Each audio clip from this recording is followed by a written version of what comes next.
welcome to my channel. Today I'm going to be, my name is Erin, and today I'm going to be doing the mid-year freakout book tag. So now it is June. I think today is June 7th. And yeah, so we're like halfway through the year now. I can't believe it. But yeah, we'll just get into all the books I have. So I haven't read a ton this year. I really did struggle with reading last year and early this year. My mental health wasn't the best. When my mental health isn't the best, my reading isn't the best. But I'm really picking it up. I've really been enjoying reading again. So I should have a decent amount of books read by the end of the year. But anyways, we'll just get right into it. So the first question, I will be looking at my phone a little bit because I have the questions on my phone. So the first question is a favorite book you have read so far. So for that I picked A Long Bright River by Liz Moore. So this book is just a novel, just like a fiction novel, and it follows two sisters who are living in a neighborhood of Philadelphia called Kensington that has been like hardest hit by the drug and opioid epidemic. It's a really interesting read. So Kensington actually is one of the hardest hit neighborhoods. I did a little research on it after reading this book, and it's considered the largest open air heroin market in the country. So definitely like a rough place. But like I said, this follows two sisters. One is a drug addict. She goes down that dark path. She gets into some shady stuff. And the other is actually a police officer. So these sisters were super close at first. There's a whole backstory that I won't really get into, but it's really interesting. It kind of really formed how their relationship is now. And also during this book, there is a killer on the loose. So you're following not only the sisters and their relationships, and the one sister is always checking up on the other one to kind of keep tabs on her. Mickey is the one that is the police officer, and Casey is the one that is a drug addict. So it really follows that world. Super good writing style, very informative. The characters are really well developed. I loved it.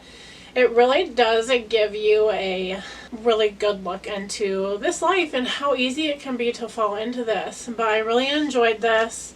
And it's definitely, it was the first book I read this year, and it's still stuck out to me. So I definitely recommend if this is your style of a read.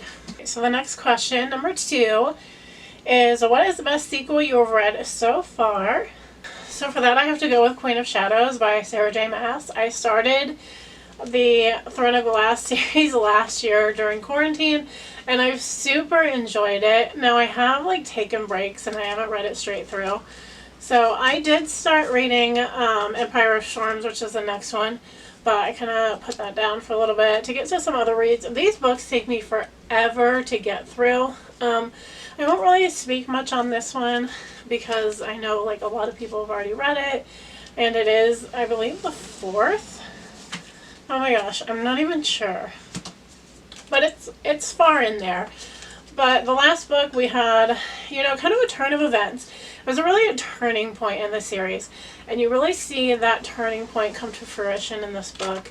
And I really super enjoy it. I've been thoroughly enjoying this series.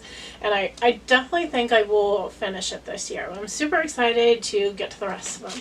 Number 3 is a new release you haven't read yet but want to. So for that book I picked The Prison Healer by Lynette Noni. So I just got this in an Fairy Loot, almost at Owl Crate, Fairy Loot, not too long ago, probably a few months ago, maybe 2. But I haven't got to it yet, but it sounds super interesting.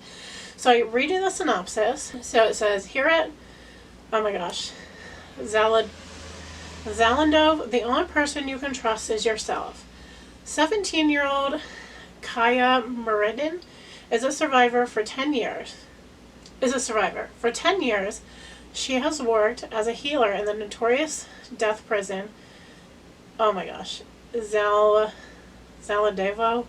I'm definitely going to have to look up how to say these when I read this book. Making herself indispensable, kept afloat by messages of hope from her family, Kaiva has one goal, and one goal only: stay alive. Then, one day, an infamous rebel queen arises at the prison on death's door, and Kaiva receives a message: don't let her die, we are coming. The queen is sentenced to trial by ordeal, a series of elemental challenges against the torments of air, fire, water, and earth, assigned to only the most dangerous of criminals. Aware the sickly queen has little chance of making it through the trials alive, Kaiva volunteers to take her place. If she succeeds, both she and the queen will be granted their freedom, but no one has ever survived. And with an incurable plaguing sweep, Zalandivo, a mysterious new intimate fighting for Kaya's heart, and a prison rebellion brewing, Kaya can't escape the terrible feeling that her trials have only just begun. I'm not very good at reading out loud, if you can't tell. But this just sounds so good. I was really just kind of intrigued right when I read the synopsis. So I'm really excited to get to this one. The next question number 4. The most anticipated upcoming release for the second half of the year. So for that I picked Under a Whispering Doorway by TJ Klune. And let me pull up the synopsis that I found. It says, when a Reaper comes to collect Wallace Price from his own funeral, Wallace suspects he might really be dead. Instead of leading him directly to the afterlife, the Reaper takes him into a small village on the outskirts of the path through the woods. Tucked in between the mountains is a particular tea shop run by a man named Hugo.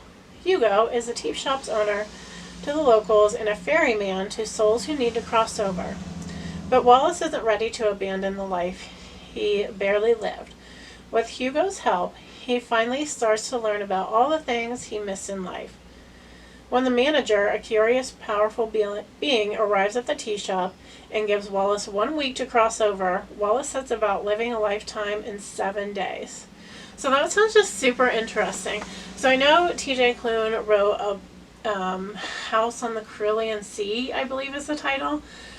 And I have not read that, but I've heard rave reviews about that, so definitely something I want to get to, and that book sounds like something I'd be very interested in. So I believe the anticipated release date is September 21st, but I will definitely be picking that up. That sounds so good. Yeah, September 21st, 2021. So super excited for that. Something to definitely look forward to. Alright, so the next question number 5. The biggest disappointment of the year. So for that, I have to go with The Project by Courtney Summers, which I didn't dislike this book, but I just wish there would have been more substance to it. So this follows two sisters who their family has died in a car accident, and after the car accident, one of the sisters ends up running away. Well, kind of running away. But she ends up getting involved in pretty much like a cult. So I thought the story was like really, really good. The plot sounded awesome. I just wish there would have been more depth to the story. I don't know. It was just missing something for me. And question number 6. So the biggest surprise of the year. So for that I chose My Dark Vanessa by Kate Elizabeth Russell, which I heard amazing things about this. I heard it was a really hard-hitting read, which I really gravitate towards those. So this follows a girl named Vanessa Y, and she ends up being entangled in an affair with one of her teachers. So it just follows her story, how that kind of came to be, and also kind of the aftermath of that, how she's dealing with the trauma, how she really realizes, that it was abuse. It wasn't love, it was abuse. So this is definitely a hard-hitting read. I would say definitely trigger warning for sexual assault, grooming, things like that, but definitely a good read. Hello, editing me popping in. Don't mind my makeup. I have like raccoons eyes right now with my eyeshadow. It's currently 9:22 and I've had this eyeshadow on since like 5:30 a.m. So It's gonna happen. Plus I took a nap. But anyways, so I'm just popping in here because I just realized that my camera cut off like right when I was like reading and answering one of the questions. So the question that it cut off was question number 7, which is a favorite new like debut author or favorite new to you author. So for this I picked Sarah J. Maas. So she's new to me like in the last year. I just started reading the Throne of Glass series last year during quarantine and I really enjoy it.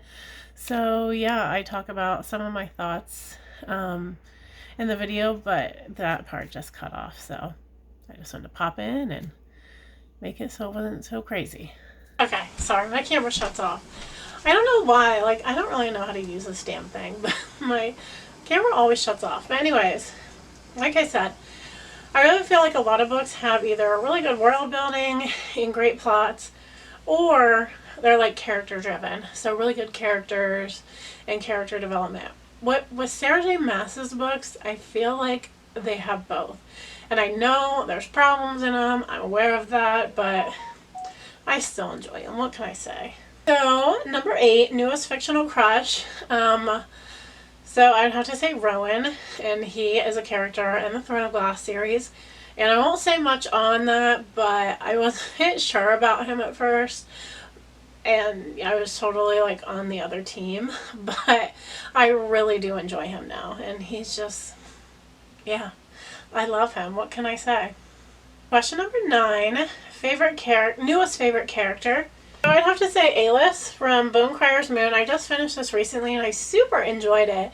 So this is the Outcrate exclusive edition, and I actually ordered the sequel just recently, and I love it. So Alis is just such a badass character. I really love her development.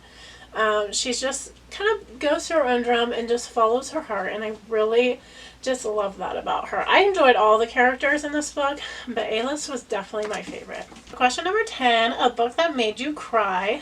So for this, I actually picked a book that I read last year because I don't read a lot of books that make me cry. And I was going through some of the books, well, all the books that I read this year so far, which hasn't been a whole lot.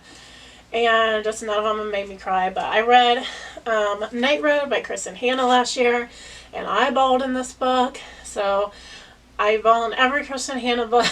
She always gets me right in the feels. So this book follows a teenager named Lexi, and she has grown up in foster care, and she's really bounced around through foster homes. Had a, obviously you end up in foster care by not having the most stable home life, but she ends up going to live with her grandmother. And when she moves with her grandmother, she ends up making a best friend, and her name is Maya, and Maya has a twin brother named Zach, and there's a tragedy that takes place that just turns everything upside down, like your regular Kristen Hanna book. But I bawled in this. Really good read if anyone is interested in her works. I really enjoyed this one. Question number 11, a book that made you happy. So a book that made me really happy was There's Something About Sweetie by Cindy Manon. So this follows Sweetie, who is a plus size character, and she's also like this badass athlete. She's a track star. She's a top track star at her school, and she is plus size. So and she is so confident in her skin, and she ends up kind of getting, going on dates with like the hottest guy at the rival school. I don't know if it's the rival school, and her family just really kind of looks down on her because she is overweight. And I loved her character. I loved her strength. I loved just her confidence. I think a lot can be learned from this book. I've gained a lot of weight over the last couple of years. So just reading this, it was something I needed to read. So I really enjoyed it. So, question number 12, the most beautiful book you've bought so far this year. Oh my gosh, I've had so many beautiful books this year. Most of the really gorgeous ones I get are in Outcrate. I think my favorite one might be The Bright and the Pale by Jessica Rubinwinski. So it's just this beautiful, like, light pale blue color. Has these light pale blue sprayed edges. I love this cover. I love these edges. These sprayed glittery edges are like so beautiful. Definitely the most beautiful edges I have in my collection, so I just definitely have to go with this one. So, question number 13. What books do you need to read by the end of the year? So, a ton. I have a ton on my TBR right now, but I think my biggest priority is I really want to finish the Throne of Glass series, and I really want to start Crescent City. So that's definitely my top priority. Question number 14. Favorite video or post you've made so far? So I'm newly getting back into YouTube. I took a long break, like 7 months, but I really enjoy it. I'm super excited to get back into it. But I think my favorite video I've made so far is my day off and book shopping vlog. I love making vlogs and I love doing book shopping videos. I also love watching them. So if anyone's watching this and you have any, comment down below. That's definitely my favorite so far. Question number 15, the last question. Favorite book community members. So I don't have any friends in the community, which is what I really am looking for, is I really want to make some bookish friends. So I don't really have any there. There's some big booktubers that I love, but yeah, I mean, I guess that's my answer. Alright, so that is all for today's video. Thank you so much for watching, and I will see you soon for a new one. Bye.